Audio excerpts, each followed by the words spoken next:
করবে। ও আল্লাহর বান্দারা, মনের আশায় মনে রইল, মনের আশা মনে রইল, আশা পূরণ হইল না। কত জিনিসপত্র তারা এনেছিল, বাচ্চাকে দেখবে, আরে বিবির জন্য কত কিছু, মা বাবার জন্য কত কিছু, বাড়ি পর্যন্ত যাইতে পারে নাই। আমরা যে মাহফিল থেকে বাড়ি পর্যন্ত যাব, আমি যে গাজীপুর পর্যন্ত যাব, তার কোনো গ্যারেন্টি আছে নাকি? না না না, কোনো গ্যারেন্টি না, যে কোনো মুহূর্তে চলে যাব। রব্বে কারীম বললেন, ওয়ালা তামুতুন্না ইল্লা ওয়া আনতুম মুসলিমুন। বান্দারে, মুসলমান না হইয়া, পাক্কা ইমানদার না হইয়া, আল্লাহওয়ালা না হইয়া, নামাজি না হইয়া তুমি মরিও না, তুমি কবরে আইসো না। কবর এমন একটা জায়গা, হয় কবর আপনার জন্য জাহান্নামের টুকরা হবে, আর না হয় জাহান্নামের টুকরা হবে, আর না হয় জান্নাতের বাগান হবে। আল কবরু রাউযাতুম মির রিয়াজিল জান্নাহ আও হুফরাতুম মিন হুফারিন নার। আমার দয়াল নবী বলেছেন, কবর এমন একটা জায়গা, আমল যদি তুমি নিয়ে যাইতে পারো, ওই কবরটা তোমার জন্য জান্নাতের বাগান হবে। জোরে জোরে জোরে কর, জান্নাতের বাগান হয়ে যাবে। আর আমল না নিয়ে যাইতে পারলে কবরটা জাহান্নামের গর্ত হয়ে যাবে। আল্লাহর বান্দারা, পর্দার আড়ালে মা ও বোনেরা, আমাকে কবরে রাখার পরে একটু চক্ষু বন্ধ করে দেখেন। কবরে রাখার পরে কেউ আমার সাথে নাই, তাড়াতাড়ি মাটি নেবে, মাটি সমান করবে। লোকজন বলবে, তাড়াতাড়ি বুকটাকে টান টান করে দাও, কবরটা ছেড়ে দাও, কবরটা ছেড়ে তাড়াতাড়ি গুরুস্থান ছেড়ে তোমরা বাহিরে চলে আসো। দোয়া মোনাজাত হয়ে যাবে, আপনাকে রেখে সবাই চলে যাবে একা একা কবরে। কেউ নাই। আমারে কত বন্ধু বান্ধব ছিল, আদরের সন্তান ছিল, মা বাবা ছিল, কত মানুষজন ছিল, কেউ নাই। একা একা আমাকে কবরের মধ্যে থাকতে হচ্ছে।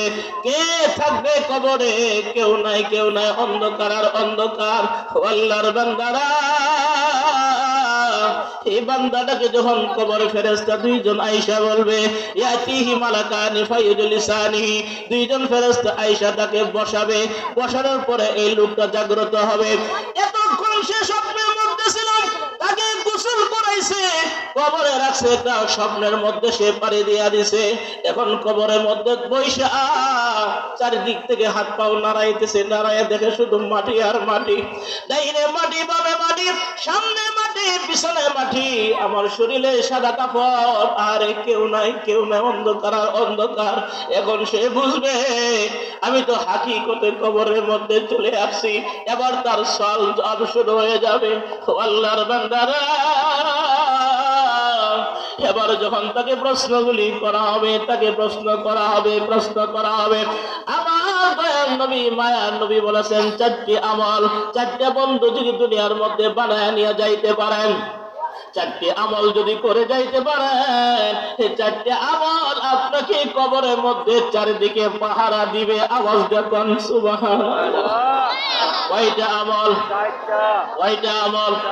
চারটি আমল যদি করতে পারে, আল্লাহর বান্দারা, ওই কবরের মধ্যে আপনাকে পাহারা দিবে, আপনাকে কবরের মধ্যে পাহারা দিবে ফেরেশতা, আসার সুযোগ থাকবে না। আল্লাহর নবী বলেন, ইজা উযিয়াল মাইয়িতু ফি কবরি জাল কুরআন ইনদা রাসিহি। আল্লাহর নবীর ঘোষণা, আপনাকে কবরে রাখার পরে যে দুনিয়ার মধ্যে আপনি কোরআনুল কারীমের সাথে মহব্বত থাকে, কোরআন পড়েন, কোরআন ধরেন, কোরআন বুঝেন, কোরআন ওয়ালাদের সাথে মহব্বত থাকে, মাদ্রাসার সাথে মহব্বত থাকে, মাদ্রাসা ওয়ালাদের সাথে মহব্বত থাকে, ছাত্রদের সাথে মহব্বত থাকে। আপনি যে দান খয়রাত করলেন, কোরআন ওয়ালা মাদ্রাসায় আপনি দান খয়রাত করলেন, এই যে আপনি এত কাজ করলেন, মহব্বত করলেন, মায়া করলেন, টাকা পয়সা দিলেন, কোরআনকে মহব্বত করলেন, আর কোরআনকে মহব্বত করার কারণে কোরআন যাইয়া আপনার মাথার পাশে দাঁড়াবে। জোরে জোরে কন্যা সুবহানাল্লাহ।